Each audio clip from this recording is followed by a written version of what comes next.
Sosok Danrem 022 Pantai Timur Kodam 1 Bukit Barisan, yakni Kolonel Infanteri Tagor Ria Pasaribu SE, mendapat promosi jabatan sebagai Danrem 172 PWY Kodam 17 Cendrawasih. Dengan jabatan baru sebagai Danrem 172 PWY Kodam 17 Cendrawasih ini, maka Kolonel Infanteri Tagor Ria Pasaribu akan pecah bintang 1 dengan pangkat Brigadir Jenderal atau Brigjen TNI.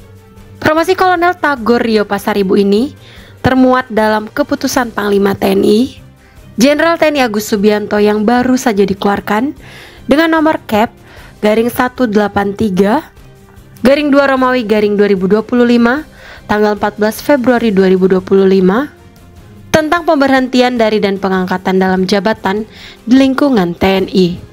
Surat keputusan Panglima TNI tersebut mencakup sebanyak 52 perwira tinggi atau Pati yang terdiri dari 31 Pati TNI Angkatan Darat, 19 Pati TNI Angkatan Laut dan 2 Pati TNI Angkatan Udara, kata Kapuspen TNI Maijen Haryanto dalam keterangan resmi Puspen TNI pada Minggu 16 Februari 2025. Lantas bagaimana rekam jejak Kolonel Ria Pasaribu? Langsung saja simak ulasan berikut ini.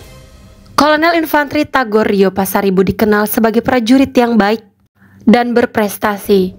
Beliau merupakan lulusan Akademi Militer atau Akmil tahun 1996 dan merupakan penembak terbaik pada lomba menembak Pangku Armada 1 Cup dalam rangka Hari Armada Republik Indonesia tahun 2023. Berbagai jabatan di tubuh TNI tentunya pernah diemban oleh Kolonel Tagor Pasaribu, seperti Kasrem 033 WP Tanjung Pinang dan Asisten Logistik atau Aslok Kodam Jaya.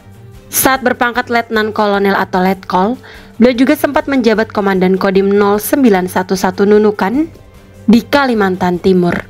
Selain Kolonel Tagor Pasaribu, terdapat juga nama Kolonel Horas Wijaya Sinaga, dan beliau promosi jabatan dari jabatan lama Sahli Cestraops Pok Sahli Kormada Republik Indonesia dimutasi menjadi Irkogab Ilhan 3.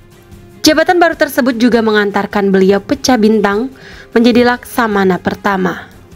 Pak Horas Sinaga merupakan lulusan Akademi Angkatan Laut Angkatan ke-39 tahun 1993. Beliau pernah menduduki jabatan penting di TNI Angkatan Laut seperti Komandan Lanal Bengkulu dan Satra Lantamal 4 Tanjung Pinang, Irop Slat Itko Armada 1, Irop Slat Itko Armada Republik Indonesia, dan juga Irut Ops It Opslat It Jenal.